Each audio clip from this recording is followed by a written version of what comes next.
ஸ்டாலின் அரசாங்கத்துக்கு தயவு செய்து முருகனோடு மோதாதீர்கள்.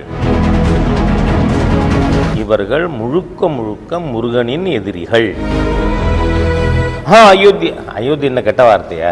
அயோத்தி ஆயிடும், நீ ஆக்காதேங்கிறேன். இது அயோத்தி ஆகும்னா நீங்க தடுத்தா தான். 34 சென்ட் தவிர இருக்கிற இடம் அனைத்தும் இட் பிலாங்ஸ் டு லார்டு முருகா. அதாவது ஹிந்துக்களுடைய மத உணர்வை எவ்வளவு தூரம் கொச்ச பண்ணணுமோ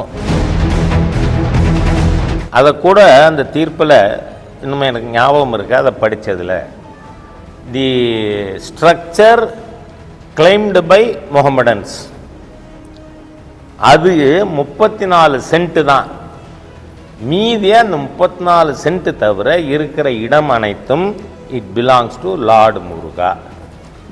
ஆனால் தூத்துக்குடி பாராளுமன்ற உறுப்பினர் என்ன சொல்றார்? அது சர்வே கல். அதாவது ஹிந்துக்களுடைய மத உணர்வை எவ்வளவு தூரம் கொச்சை பண்ணணுமோ அவ்வளவு தூரம் கொச்சைப்படுத்துகின்ற இந்த அரசாங்கத்துக்கு சொல்கிறேன், உங்களுக்கு 26 இதுக்கான பதிலை முருக பக்தர்கள் கொடுப்பார்கள். ஆனால் உடனே என்ன பண்ணுறாங்க? அயோத்தி அயோத்தி என்ன கெட்ட வார்த்தையா? அயோத்தி ஆயிடும், நீ ஆக்காதேங்கிறேன்.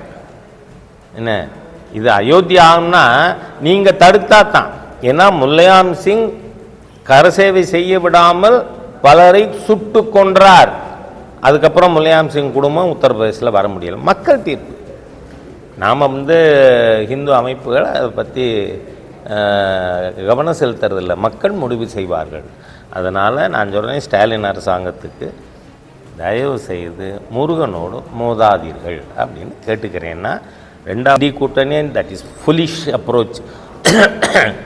நீதியரசர் திரு ஜி.ஆர். சாமிநாதன் அவர்களுக்கு எதிராக இவங்க கொடுத்துருக்கிற இம்பீச்மெண்ட் பெட்டிஷன் அதுவே ஹைலி கண்டம்னபிள். ஆனால் அதை பாராளுமன்றம் பார்த்துக்கொள்ளும், ஸ்பீக்கர் பார்த்துப்பார்.